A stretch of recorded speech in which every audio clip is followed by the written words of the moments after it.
기상청에 따르면 지난 여름 중부지방에 장마가 54일 동안 이어지며 1973년 이후 가장 긴 장마로 기록되었습니다. 특히 이 기간 중부지방에 내린 강수량은 역대 최대 강수량으로 기록되었고 이에 따른 홍수 피해도 컸습니다. 지구 다른 한편 미국 서부 지역에서는 폭염으로 건조해진 날씨에 산불이 크게 나서 많은 사람들이 집을 잃기도 하였습니다. 이번엔 유럽을 볼까요?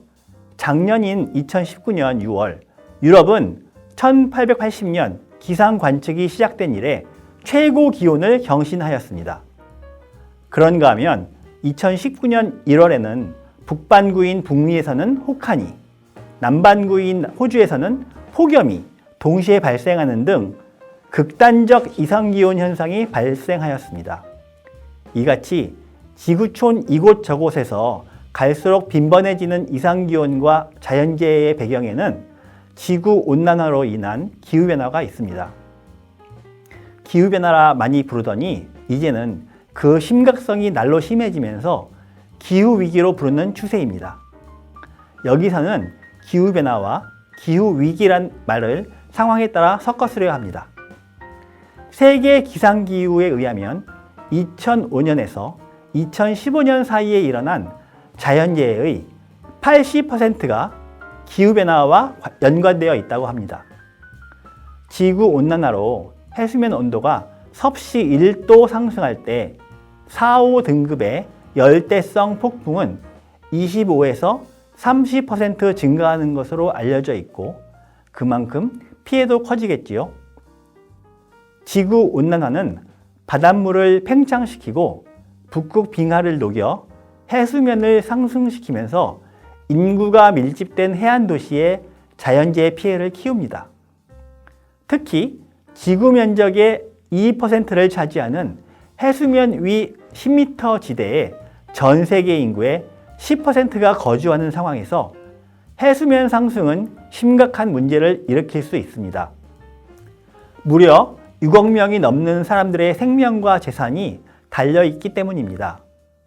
지구온난화로 건조한 지역과 기간이 늘어나면서 산불의 발생 빈도와 피해도 커지고 있습니다. 실제로 올해 미국 서부와 작년 호주 동부의 산불은 막대한 재산 피해와 생태계의 파괴를 초래하였습니다. 기후변화는 기후 패턴의 통계적인 변화가 장기에 걸쳐 지속되는 현상으로 정의되는데 평균적 변화뿐 아니라 변동성의 확대도 아우릅니다. 따라서 기온과 강수량의 평균적인 변화와 함께 폭염과 한파, 가뭄과 홍수 등 변동성의 확대도 함께 의미합니다. 기후변화의 원인은 대기 중 이산화탄소 농도의 상승과 이에 따른 온실효과로 인한 지구온난화인데요. 지구온난화에 가장 영향이 큰 대표적 온실가스인 이산화탄소의 증가 원인은 논쟁이 있었으나 인류 활동이 주된 원인이라는 과학적 결론이 주류입니다.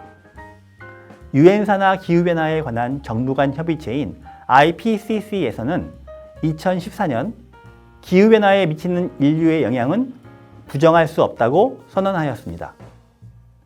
여기서 발간된 보고서에 의하면 현재 대기 중 이산화탄소의 농도는 산업화 이전 시대에 비하여 40% 이상 높아져 지구 평균 기온을 섭씨 1도 상승시켰다고 추정됩니다.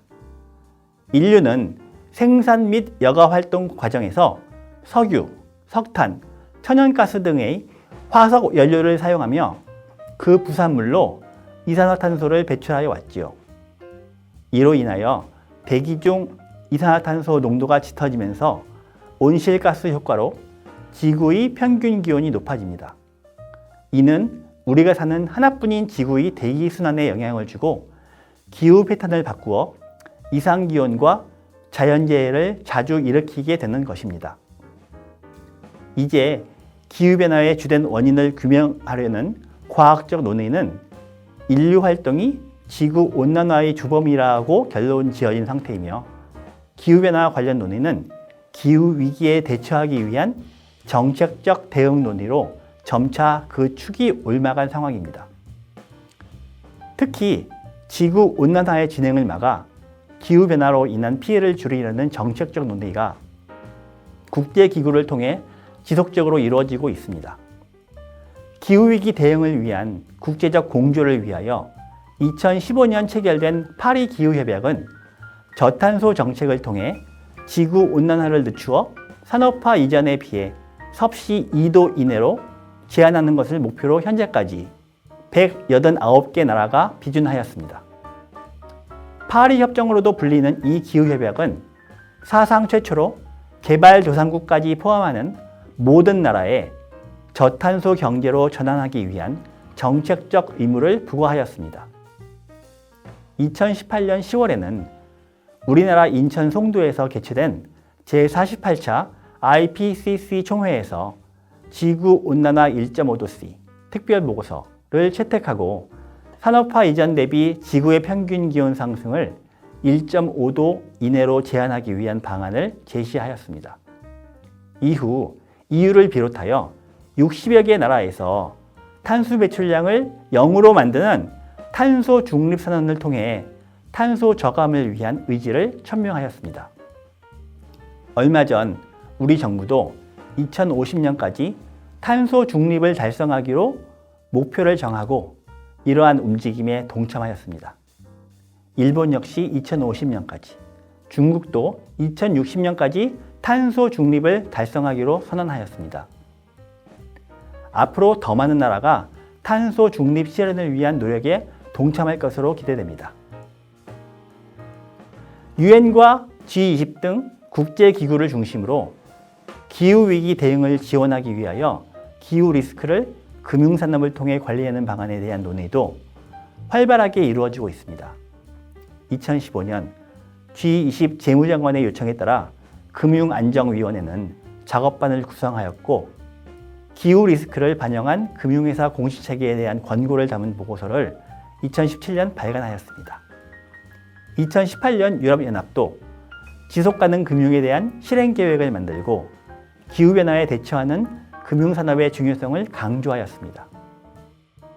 보험 권역에서도 환경 문제 등 지속가능성 이슈에 대한 보험 감독자들의 국제적 의견 교환을 위해 지속가능 보험 포럼을 2016년 12월 발족시키고 기후변화 관련 논의를 활발하게 진행하고 있습니다. 중앙은행과 금융감독기관도 녹색 및 저탄소 경제 전환과 지속가능 성장 촉진을 위해 NGFS를 창립하고 지난 4월 보고서를 발표하였으며, 향후 기후변화로 인한 통화정책의 변화 가능성도 제기되고 있습니다. 기후변화로 인해 개인 및 기업 등 실물경제 부분에서 높아진 위험은 위험관리 전문가로서 보험산업의 역할을 증대시킵니다. 보험산업은 제조, 유통, 서비스 등 실물경제 전 분야에 걸친 위험관리 전문산업으로서 기능하여 왔으며, 기후변화로 인한 자연재해와 이로 인한 손해의 증가는 경제 전반의 리스크에 대한 경각심을 높이며 이는 보험산업의 기회로 작용할 수 있습니다. 기후변화에 대처하는 보험산업의 역할은 기업의 사회적 책임과 같은 보다 넓은 관점에서도 논의가 이루어지고 있는데, 유엔 환경계획은 보험산업이 위험관리 전문성을 활용하여 환경 분야에서 사회적 책임을 다해줄 것을 기대하고 있습니다. 리스크관리 전문산업으로서 보험산업의 역할 증대에 따라 기후변화 위험에 대한 보다 명확하고 체계적인 인식이 선행되어야 합니다. 특히 기후변화로 인한 자연재해의 증가는 때로는 천문학적 피해를 동반하기 때문에 이에 대한 체계적 관리는 보험산업의 성패를 좌우합니다. 잘 알려져 있듯이 보험은 리스크를 시장에 기반한 가격 메커니즘을 통하여 관리하므로 기후변화 관련 리스크에 대한 이해는 보험사업의 초석이라 할 수 있습니다.